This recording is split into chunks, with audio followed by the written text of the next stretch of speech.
fête obligatoire, ce n'est pas une fête facultative. Hormis le Lamido, Sa Majesté, hormis vous qui avez rempli votre devoir de soutenir le comité d'organisation, comme vous le faites toujours, et même plus que ce qu'il faut, tous les chefs ici présents n'ont pas apporté la contribution qui leur a été demandée. Tous les chefs ici présents, aucun d'eux n'a atteint le niveau de contribution demandé. Mais pas plus tard que lundi, 2 étaient dans mon bureau pour me demander l'aide pour se soigner au centre de santé. Quand c'est pour demander l'aide, ils sont champions. Mais quand c'est pour apporter leur contribution, ils ne peuvent pas apporter leur contribution. Tout à l'heure, vous allez quitter ici, vous irez au lieu de réception à la mairie. Vous finissez là-bas, monsieur le CB, vous me prenez le nom de tous ces messieurs avec RIG. Vous m'entendez, ces messieurs sur le CB. Depuis hier, j'ai envoyé tous vos noms au préfet, au gouverneur, et je vais les envoyer au MINAT. Nous ne pouvons pas continuer dans ces conditions. Quand il y a le 11 février, la fête de vos enfants, vous ne voulez pas contribuer. Il y a le 20 mai, vous ne voulez pas contribuer. Mais vous voulez le développement, l'eau, l'électricité. Et pourtant, vous avez déjà un minimum de développement ici. Vous avez déjà les établissements secondaires. L'établissement qui a brûlé dernièrement le lycée, nous avons déjà un donateur. Le conseil régional s'est engagé à refaire. L'entreprise NE va venir ici la semaine prochaine, pour refaire. Il y a une entreprise à Douala Solevo qui va venir ici dans 2 semaines. Qu'est-ce que vous voulez qu'on fasse pour vous? Monsieur le Lawan, qu'est-ce que vous voulez qu'on fasse pour vous? Je dis bien que, commandant, ils finissent de manger tous face à la brigade. Vous me donnez le nom de tous ces messieurs. Celui qui n'est pas là, nous allons le ramasser. Il va dormir au parquet. Alors, même s'il va dormir, il va se cacher au Niger. Nous n'allons pas continuer comme ça. Quand on vous dit de contribuer, contribuez. Quand c'est pour porter les bons gandoura, épouser plusieurs femmes, vous êtes champion. Mais quand c'est pour faire avancer la République, vous ne faites pas avancer la République. Vous croyez-vous à ce que le Cameroun, c'est le Tchad, c'est le Niger, c'est le Gabon? Hein? C'est le Gabon là qui vous amène l'électricité, c'est le Gabon là qui vous amène l'eau. Mais il faut quand même vous regarder dans un miroir pour voir si vous êtes blanc ou si vous êtes noir ou marron. Qu'est-ce que c'est que ça? Qu'est-ce que c'est que ça? Dans de nombreuses localités, ce sont les chefs qui courent derrière la fête, notamment les fêtes comme la fête de la jeunesse. Les chefs courent. Chez vous ici, vous ne savez pas courir. Vous savez seulement vous asseoir, on vous table dans table. Vous savez seulement vous asseoir, les femmes vous font les salamalek. Après vous faites les enfants, les multiples enfants, et beaucoup vadou là dehors à ne rien faire. Et quand on veut les scolariser, vous n'êtes même pas capable de nous aider pour les scolariser. Vous nous combattez. Ça doit finir. Je vous dis, faites extrêmement attention. À partir d'aujourd'hui, ne venez plus à mon bureau pour me demander une aide financière. Même vos papiers, avant de les signer, réfléchissez par 2 fois avant de venir à mon bureau. Réfléchissez par 2 fois. Parce que vous nous avez extrêmement dessus. Il y a 1 an ou 2 ans, le préfet est venu ici, il vous a parlé, vous avez refusé de comprendre. Vous avez continué à avoir la tête dure, comme vous l'avez, comme un caillou. Après, vous rentrez de bien, voilà, le sous-préfet est noir comme M. Pavé, il a la grosse tête et tout. Je suis noir. Et vous êtes comment? Vous êtes blanc? Qu'est-ce que c'est que ces gens-là? Vous êtes qui? Vous êtes qui? STLGCB, entendez-moi ces messieurs dès aujourd'hui. Celui qui n'est pas là, il va porter le même pantalon que moi. Monsieur Moussa, venez ici. Vous allez me donner la liste de tous les chefs. CB, allez me chercher la liste là. Vous lui remettez la liste. Avec les numéros de téléphone. Une fois de plus, bonne fête. Monsieur, venez nous donner les modalités pratiques. Bonjour. Mesdames et messieurs, bonjour ou bonsoir, selon l'endroit où vous vous trouvez. Comme j'ai coutume de dire, l'objectivité, la rationalité et la vertu doivent être intégrées en nous. Vous venez d'écouter avec beaucoup d'attention et avec beaucoup de consternation cette vidéo je dis bien cette vidéo de cette autorité qui s'adresse au chef comme s'il s'adressait à ses petits-enfants à la maison. Nous sommes là à Debo, à Dembo, arrondissement de Debo, dans le département de la Benue. Je dis bien dans le département de la Benue, précisément dans la région du Nord. Alors, le crime qu'auraient commis ces chefs traditionnels-là est tout simplement de n'avoir pas contribué à l'organisation de la fête de l'unité dans cet arrondissement-là. Donc, parce qu'ils n'ont pas contribué. Regardez comment est-ce que nos chefferies, nos chefs traditionnels sont autant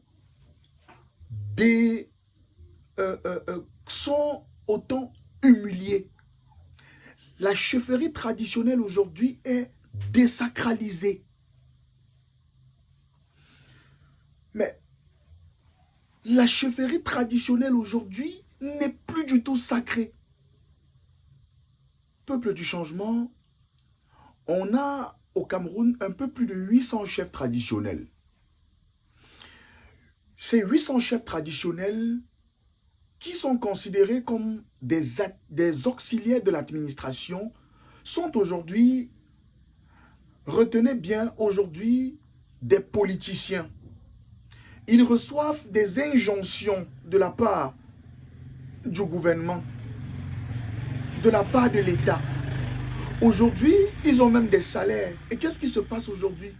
C'est qu'ils sont humiliés. Regardez comment on humilie un chef. Regardez comment les chefs sont humiliés. Honnêtement, le pays ici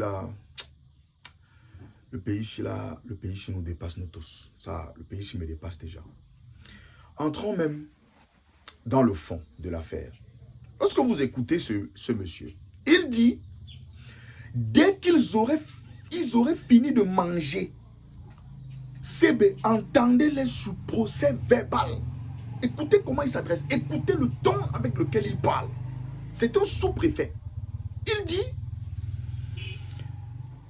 vous connaissez seulement venir me voir, vous connaissez seulement venir me voir quand vous avez besoin de vous faire soigner dans un centre de santé. Ou que venez encore me voir dans mon bureau pour des assistances financières. Je dis, un sous-préfet, tu prends l'argent où pour assister financièrement les gens? Un sous-préfet gagne combien? Si ce n'est du vol, si ce n'est du détournement des fonds publics, un sous-préfet, vous faites comment pour assister financièrement les chefs?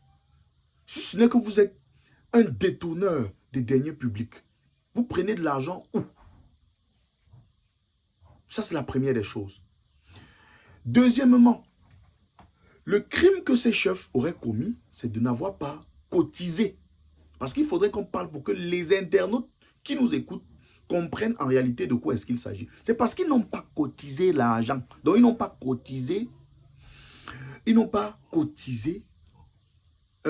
Ou ce qu'ils ont donné était très petit pour l'organisation de la fête de l'unité nationale. Or, il y a un communiqué datant du 16 février 2025, signé par le ministre de l'administration territoriale, M.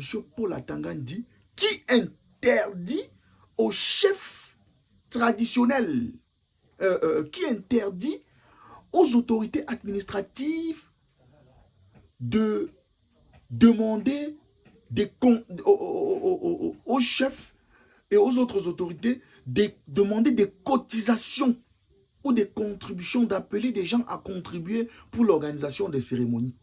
Et je vais même vous poser une question. La fête de l'unité nationale, était-ce une cérémonie du RDPC? Non. On dit bien la fête de l'unité. Donc c'est une fête qui engage la nation.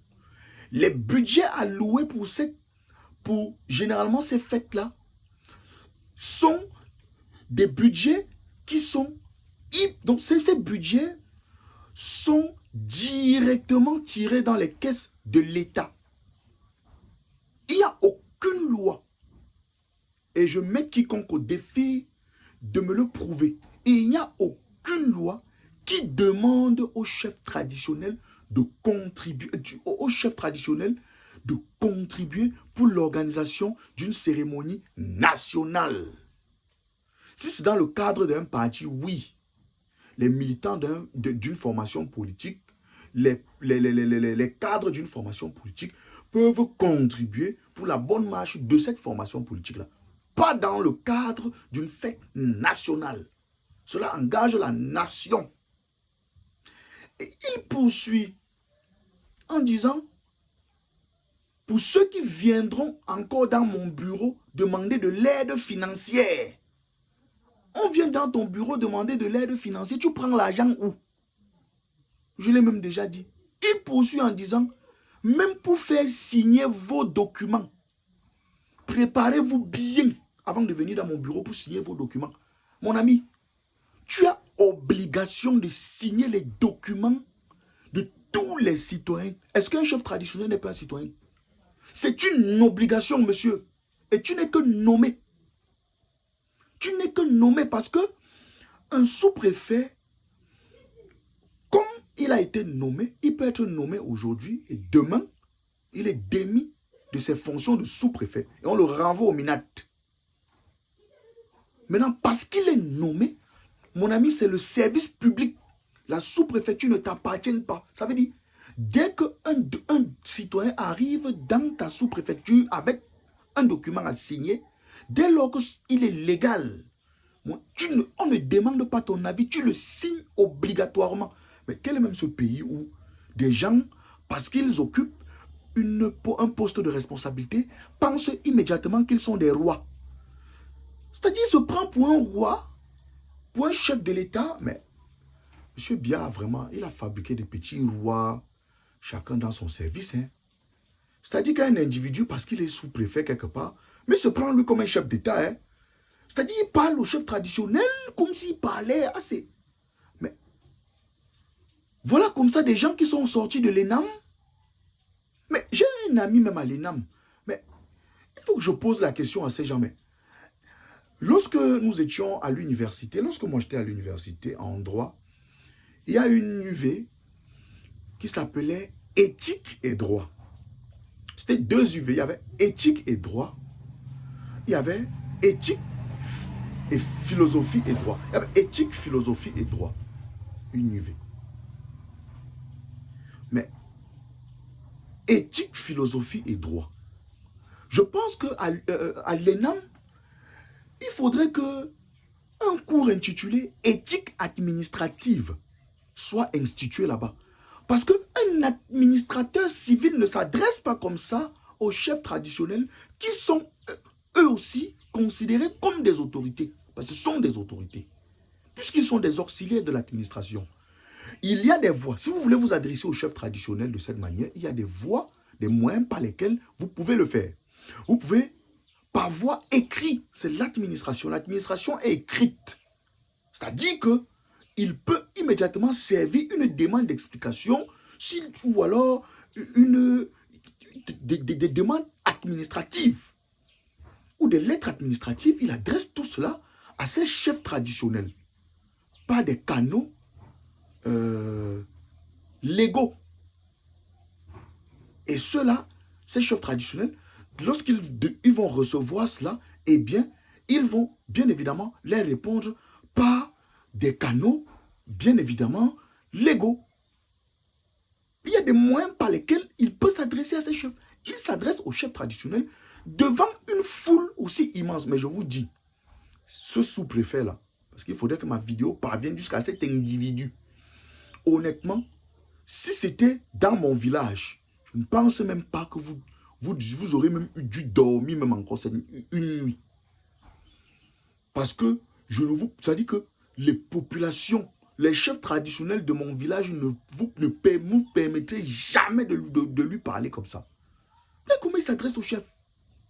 Je salue encore l'humanité des populations de ce village-là. Parce que je ne pense pas que s'il était dans le Noun, à Fumban, il pouvait s'adresser comme ça au chef traditionnel. Mais quel est même ce pays où des individus aussi cons, qui sont allés à l'école, qui sont même passés par l'ENA. Voilà les gens qui souillent même l'école nationale de la magistrature. Honnêtement. Et tout ceci, c'est pour avoir des privilèges. Parce qu'en réalité, il s'adresse au chef traditionnel comme ça, pour montrer à ses supérieurs à Yaoundé qu'il travaille bien, pour faire comprendre à M. Atangandji qu'il travaille bien, parce qu'il espère un poste de nomination, par exemple, de préfet ou de gouverneur après les élections présidentielles à venir. Vous mentez. Je dis bien, vous mentez. Le RDP, ce n'aura plus rien en 2025. Ce pays va changer de gré ou de force. Et pas les unes. Parce que nous allons le changer. Honnêtement. Regardez comment il dit, vous connaissez seulement passer le temps à faire des enfants. Et ces enfants déambulent partout. Et vous ne parvenez même pas à les envoyer à l'école. Vous connaissez seulement mettre les gandoura et faire des enfants. Regardez les insultes. Quelle humiliation, quel mépris. Regardez comment il insulte les chefs traditionnels. Les chefs traditionnels. Ceux-là qui sont les garants de la tradition. Moi, je parle comme ça parce que je suis d'abord un monsieur attaché aux traditions. Donc, je ne joue pas avec la tradition. Mais quand un individu vient mettre en péril nos traditions, je dis, ça ne passe pas comme ça. Parce que insulter les chefs traditionnels de cette manière, c'est insulter nos traditions.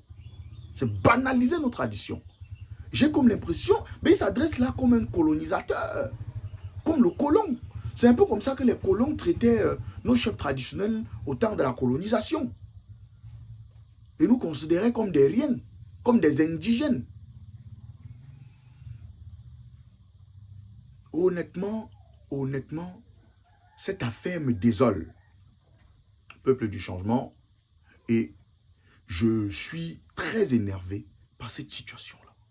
Regardez comment on nous humilie. Regardez comment un sous-préfet humilie les chefs. Je pense que le Conseil national des chefs traditionnels, parce qu'ils ont, je crois qu'ils ont un truc comme un Conseil national, devrait immédiatement siéger pour demander, pour amener ce soi-disant sous-préfet à s'excuser immédiatement, à présenter des excuses, non pas seulement au chef traditionnel qui l'a offensé, mais à tous les chefs traditionnels. Parce qu'il termine, il dit, voilà les routes qu'on a, telle école s'est brûlée, on a construit. Voilà les trucs qu'on est en train de construire. Il y a l'entreprise tant qui viendra faire telle école. Il y a aussi l'autre entreprise à Douala. Vous voyez, qu'est-ce qu'on n'a pas pu faire pour vous? Mais regarde comment il s'adresse. Le fait qu'on construise des écoles à Dembo, ce n'est pas du pouvoir régalien de l'État. Ce n'est pas une obligation pour l'État. L'État construit des écoles, construit des infrastructures dans ce village ou alors dans cet arrondissement-là. Vous prenez ça pour insulter les chefs, pour insulter les populations. Que vous voyez ce qu'on fait pour vous? Vous voyez ce qu'on fait pour vous? Ça veut dire quoi ça? Ce n'est pas normal. C'est l'État, mon ami, l'État. L'État doit construire les écoles dans tout l'étendue du territoire national. Dans toutes les villes, dans tous les arrondissements. C'est de son devoir. Et ça entre dans le pouvoir régalien. Les devoirs régaliens de l'État. Doit construire les écoles, les hôpitaux, les infrastructures. Donc, c'est complètement idiot, incongru pour vous, une autorité administrative. Là, je m'adresse à cette autorité-là, d'insulter les chefs traditionnels en disant qu'on a beaucoup fait pour vous, on construit ceci, voilà que telle entreprise viendra la semaine prochaine, construire encore telle école, machin. Non! C'est le devoir de l'État. S'il n'y a même pas d'école là-bas, mais on doit même accuser l'État. C'est le devoir de l'État. C'est une obligation pour l'État de construire l'école là-bas.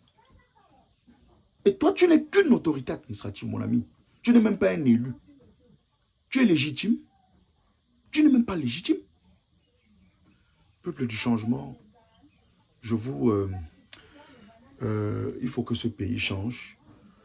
pour que cette espèce d'individu puisse disparaître de la scène politique camerounaise. Et il faut voir ce genre d'individus, hein, quand ils vont en retraite. Regardez comment ils misèrent. Vous avez vu le sous-préfet parce qu'il est parti en retraite, le préfet qui allait en retraite et qui s'est tiré une balle dans la tête, non? Parce qu'il n'avait plus ses privilèges, il n'avait plus assez d'avantages. C'est comme ça. Il y avait également le préfet du FACO qui appelait les chefs traditionnels, qui donnait des injonctions. Que si un chef traditionnel, il arrivait qu'il n'était pas là, je dis bien que s'il arrivait qu'un chef traditionnel manquait au défilé, ils allaient le sentir. Vous voyez comment ça dit? Et tout ça, c'est pour montrer à l'administration centrale qui travaille. Hein. Parce que quand le préfet fait ça, c'est dans l'expérience qu'il puisse être nommé, c'est dans l'espoir d'être nommé gouverneur. Quand le sous-préfet le fait, c'est dans l'espoir d'être nommé préfet ou même gouverneur. Peuple du changement, j'étais Florent Pagny, votre humble serviteur. Partagez, likez, abonnez-vous et surtout, n'oubliez pas de nous soutenir car nous en avons besoin. À travers les numéros qui s'affichent dans la description de la vidéo. Prenez soin de vous, portez-vous bien. Chaque jour est une vie. Que Dieu bénisse le Cameroun, que Dieu bénisse le peuple camerounais. Sachant que l'objectivité, la rationalité et la vertu doivent toujours être intégrées en nous. Florent Pagny, votre humble serviteur. Que Dieu bénisse le Cameroun. Bien le bonjour.